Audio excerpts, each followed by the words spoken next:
Hello, fellow aviators and spectators. Welcome back to AirJobBoss TV. I am the AirJobBoss, and we are coming to you from the Glass Palace here in Dallas. Today's topic is of general interest to anybody who is a professional pilot. And no matter where you are in your career development, I have some basic principles that you need to adopt and change in your mind in order to get paid more, get higher levels of respect by the people around you and your employer, and how to enjoy your work more.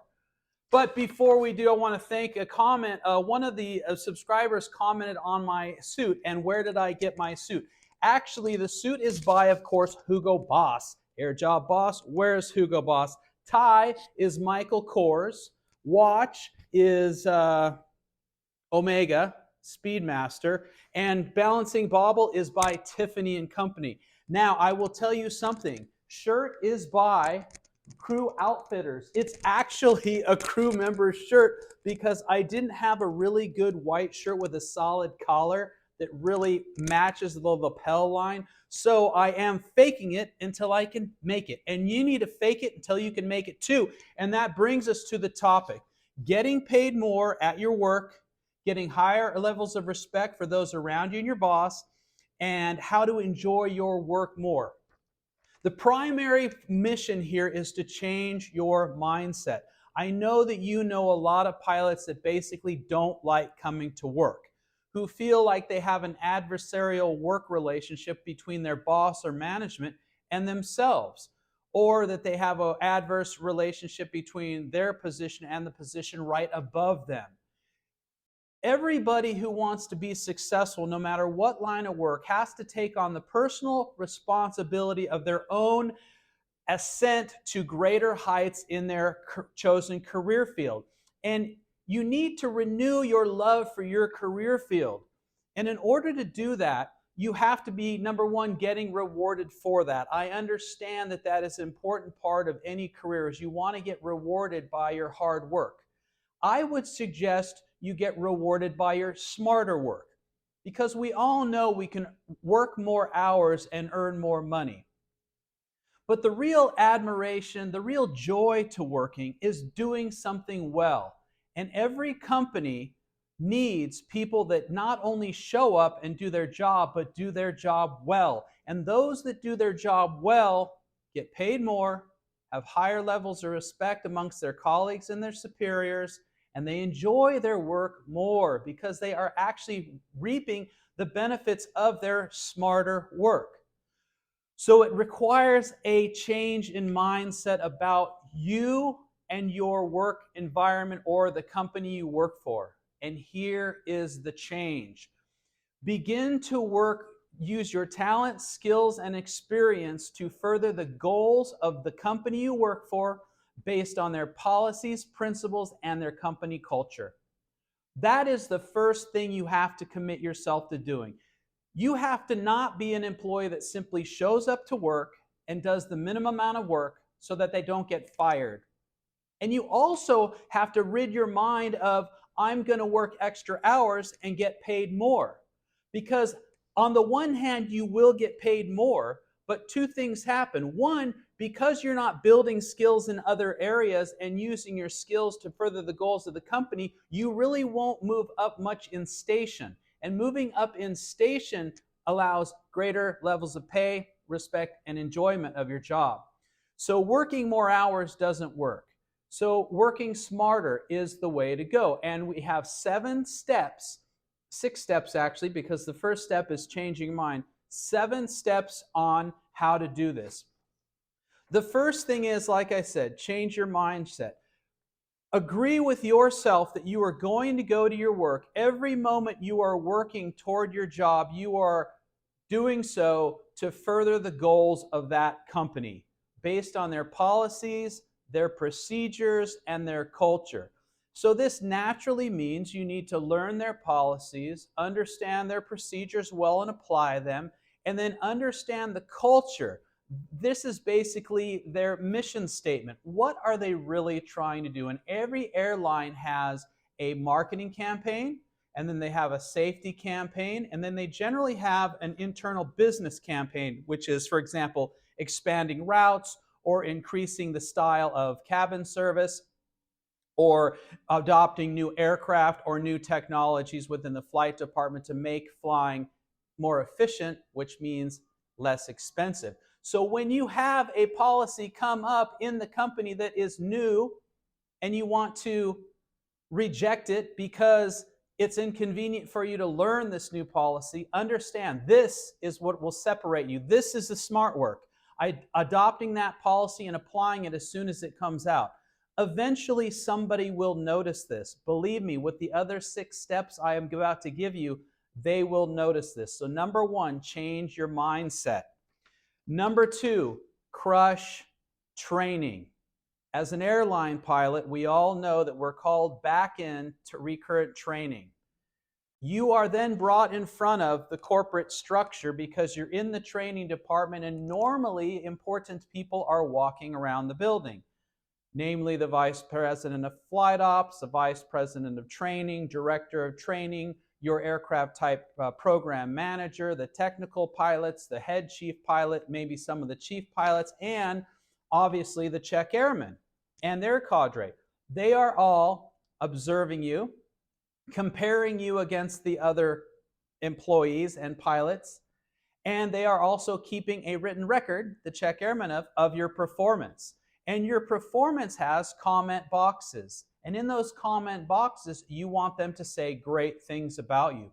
So you need to crush training. It is your one opportunity that you are in front of important people and they can actually see you working, or rather training.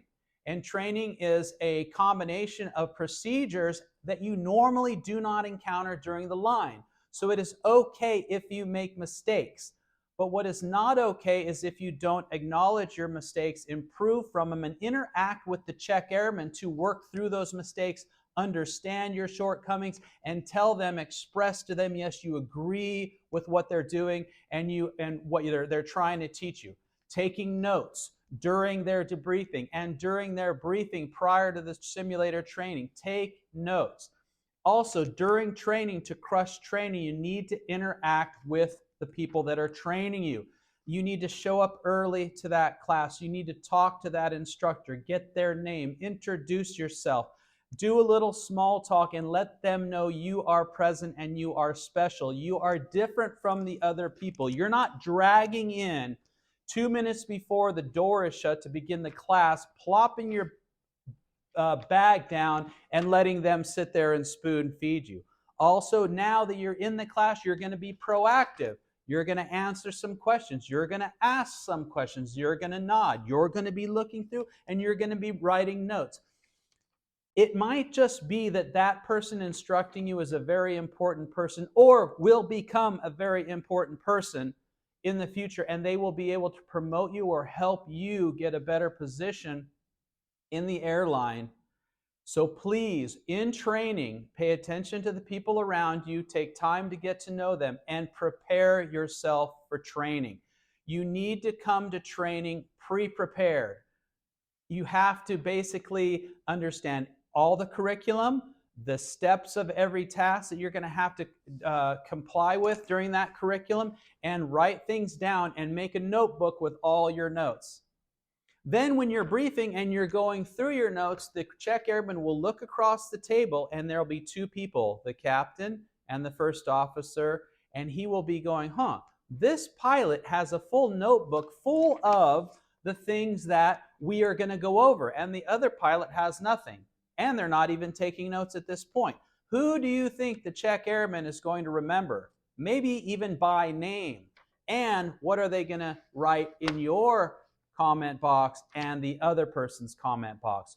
Be the person that's working smarter and let them write into your comment box, this person was well prepared. This person should work in our department. This person needs a raise.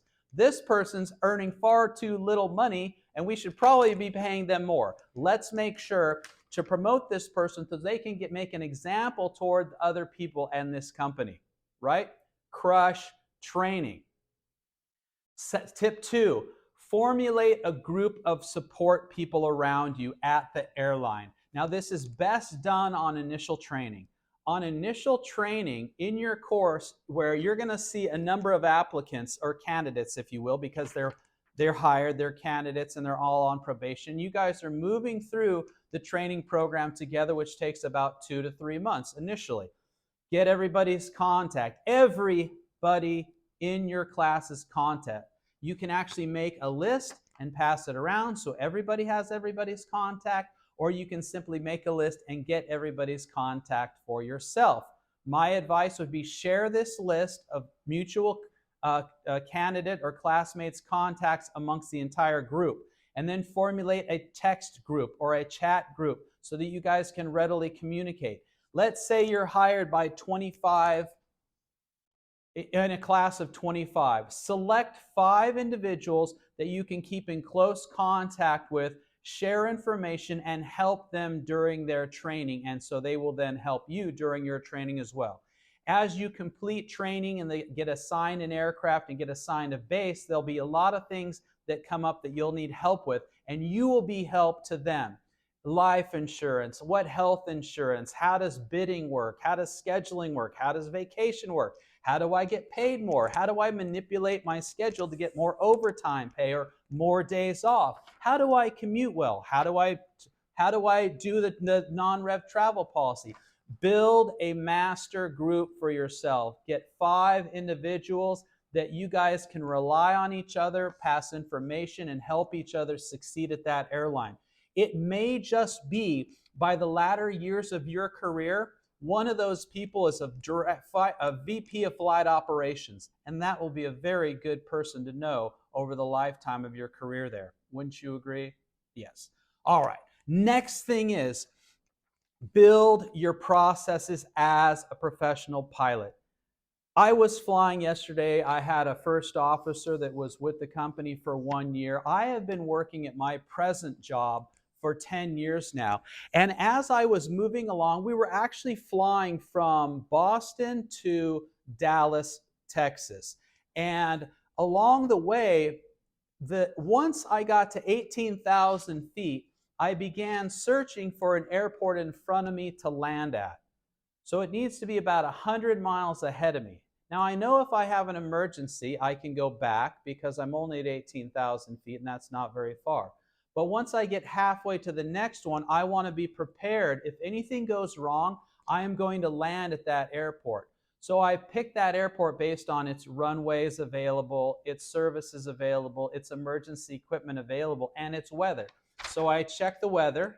If the weather is appropriate for the approaches in use, I pick the runway I'm going to land at, and I actually circle it on the 10-9 chart, the taxi chart, the runway of intended landing, and I bring up the approach chart, ILS, and I mark that chart so it's in, and I enter that airport into the alternate box on my FD Pro, my JEPS FD Pro.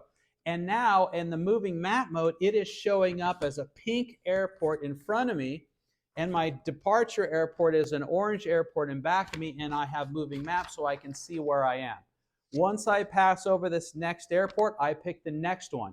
I'm checking the weather, the runways available, and the approach, and I'm plugging it back in, and I'm seeing it on the moving map. And the FO asked me, how long have you been doing that? No one does that setup. And I said, you know, I honestly just developed it about a year ago. Now, keep in mind, I'm 57 years old. I have been flying for 30 years, but I haven't had JEPS FD Pro for that long, only 10 years.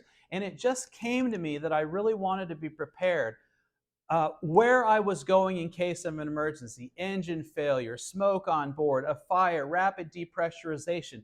I didn't want to have to answer that question when the world is falling apart around me.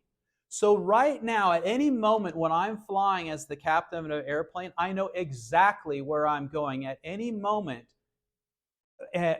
based on any emergency. I have that tool ahead of me. Now that is a next level skill, the technique that I use, that I've simply built a process that makes it easier for me to accomplish my job well, working smarter. You should be doing the same thing. Actually, when I get to the airplane, I have a list of things I need to do in the airplane prior to blockout. Now, you would think that's pretty easy. We all do it mostly from memory. There's a checklist, right? And there's a procedures or a flow guide, and we use that. I'm going to tell you, it's not complete enough. It is not complete enough. My list says something like this.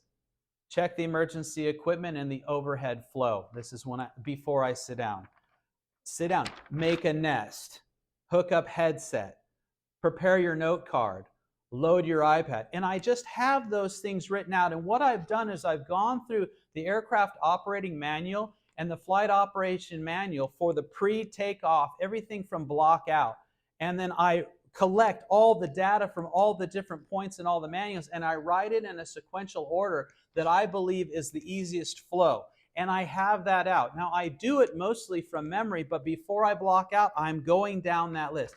This is another process under which you're working, you're building your processes and your techniques. Now, why is this important? Obviously, it makes your job easier for you, and it prepares you to be more capable of moving through the phases of flight, especially during emergencies. But here's where the magic is. When somebody sits next to you who really knows what's going on, for example, a chief pilot or a check airman, and notices these processes that you've developed, you begin to be a more valued pilot, higher respected, and probably a good candidate to move up in the hierarchy of that airline.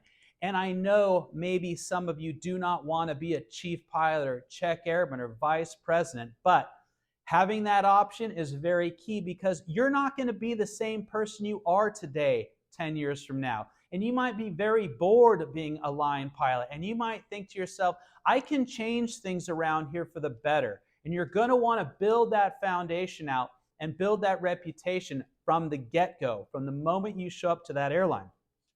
So as an FO, build processes to be a better FO. Guess what? When you're a captain, you will then be able to mentor FOs on better processes to be a better FO. You will have already done the work. So you just want to do the work smarter, build your processes, and look good and get more respect and be a candidate for higher level positions by working smarter, by building processes. Here's the next step. In order to be a successful pilot at your airline, you're going to have to learn to communicate with your superiors. I know nobody wants to communicate with their superiors. No one wants to walk into the chief pilot's office, right, and say, hey, Captain AirJobBoss, just checking in, seeing how everything's going down here. Anything new I should know about? But that's an excellent thing to do.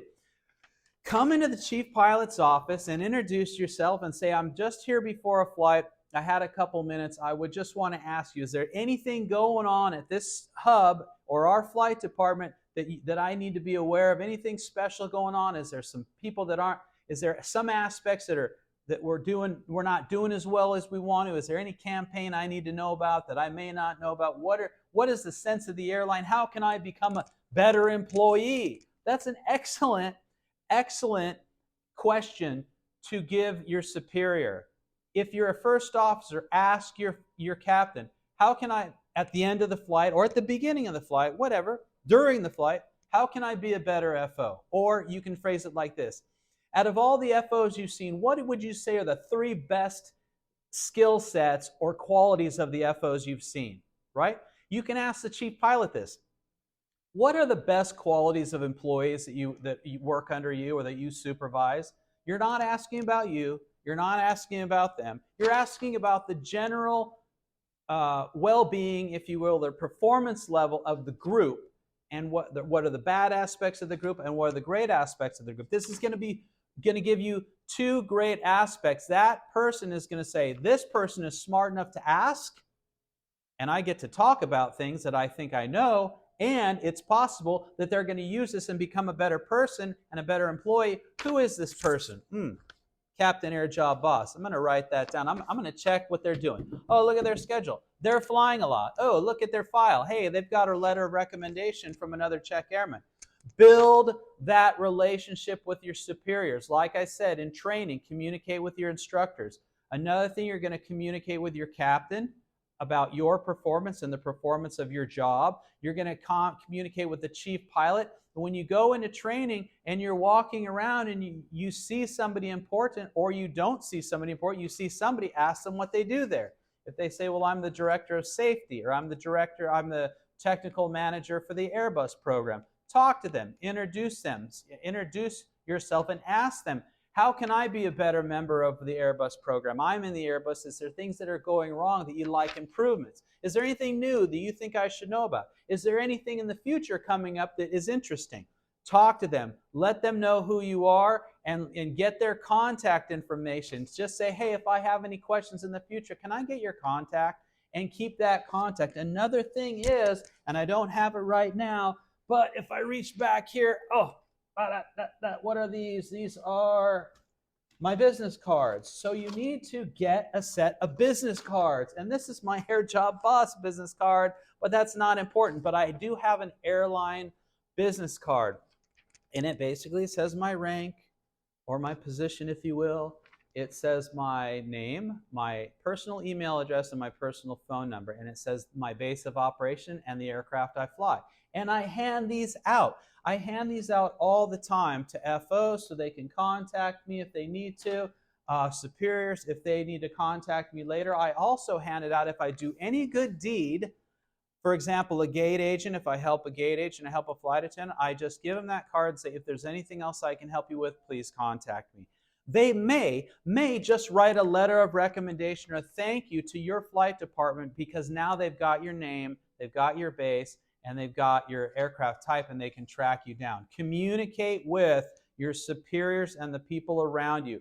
This is important because once you come up to a job, if you want to move up in the company, they already know who you are. They know you because they've talked to you before. So if you see a pathway up that you want to ascend to at your company, talk to those people in front of you. The next thing is volunteer. Volunteer at the place you work at. Now, this can take the form of two directions. One, general company volunteer. For example, the company does Special Olympics hosting, or they do UNICEF drives, or they do work for cancer research. And every company has certain groups that they benefit, right? They're trying to work, and there's active campaigns. And you can find these campaigns by actually going to the HR department, or just logging on to your own company's website, the commercial website, and go to charities or foundations or About Us and find out what they're doing. And you can volunteer those groups. At my company, we have special flights that honor veterans, or mostly veterans, or children of veterans who have passed away. So you can get involved there. Through these organizations, you will begin to meet important people in your company and people who are interested in the same things you are. Improving your company, moving that company toward their stated goal. This is really important. Volunteering is very, very important so that you can, one, you're going to feel better about yourself, enjoy your work more, and meet the people that you work with. And doing great things for other people makes you feel better. And that is one of the ways you're going to enjoy your job better. Finally, final factor, if you are going to get paid more, get higher levels of respect, and enjoy your job more, you need to start doing the work of the job you are going to get in the future, and you need to do that work now. Meaning, if you're a first officer, you have to begin, once you understand your role and you've developed your processes as an FO, you have to start understanding the role of the captain and start doing that work sooner. For example, captains have a certain amount of responsibility, particularly to reviewing the flight plan, the NOTAMs, the fuel load, the weight and balance, the routing, the passenger loading, the maintenance status of the aircraft. And they have to sign the flight plan, approve the release of the aircraft or acceptance of the aircraft. They have to do these things.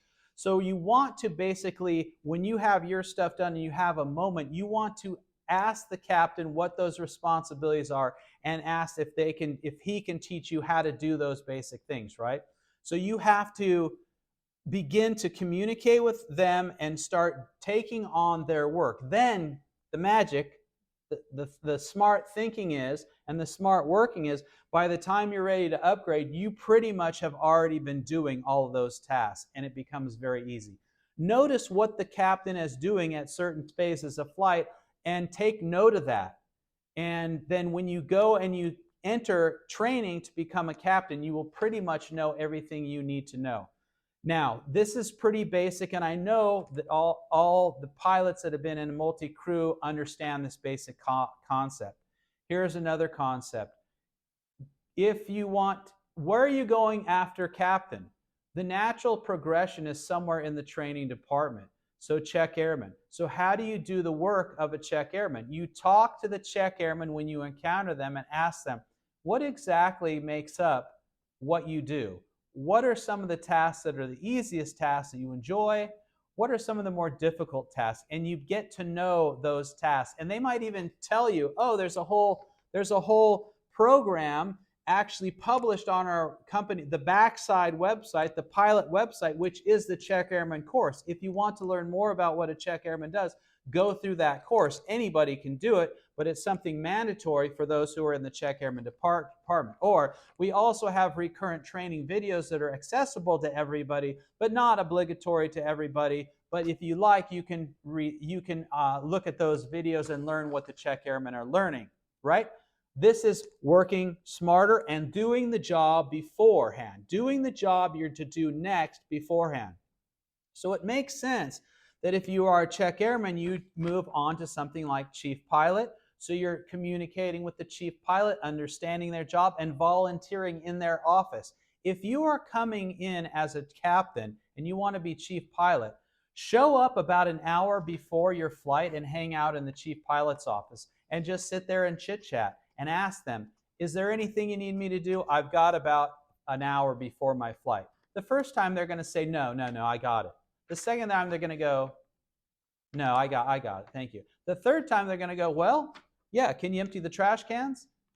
The fourth time they're going to go, would you mind vetting these emails? Would you mind doing this? And all of a sudden, you are the second-hand person on the chief pilot's right arm, helping them and assisting them from time to time. So when that person's moving on for the director of flight of that particular base, who are they going to recommend for that position? Somebody that they know and is aware of what the job entails and that is capable of doing so. So do the job. Do the work of the next job you're anticipating. This will make your progression through the company a lot easier. That's basically what you need to do according to AirJobBoss's modest philosophy to move up, get paid more, higher levels of respect, and you will enjoy your work so much more. You have to realize something. Aviation is your game. You have to invest in it. You have to invest in it on your off time and on your on time. You can't work harder. You have to work smarter. But make no mistake, this is your forum. 5 years it takes just to get an idea of what you're doing. 10 years, you have full application and thrust and authority over what you're doing. And in 15 years, you become an expert. Everybody else drops out. Everybody else doesn't do so well. You do the opposite. You decide right now that you're going to be dedicated to that company. No matter what company you're currently working for them, you're going to put heart and soul. You're going to use your skills, talents, and experience to work harder, smarter, not harder, to further the goals of that company based on their policies, procedures, and company culture. Boom! That's it from the AirJobBoss. Thank you so much for attending. AirJobBoss.com is below. If you need any services from me, if you have any important interview coming up, how's the hair? That was a long one. Any important interviews coming up, you can click the link below to check out more about how AirJobBoss prepares you for your next interview. Thank you so much. Share, like, comment, especially comment. Thanks for the comment on the suit. From AirJobBoss, thank you so much. We'll see you on the next video.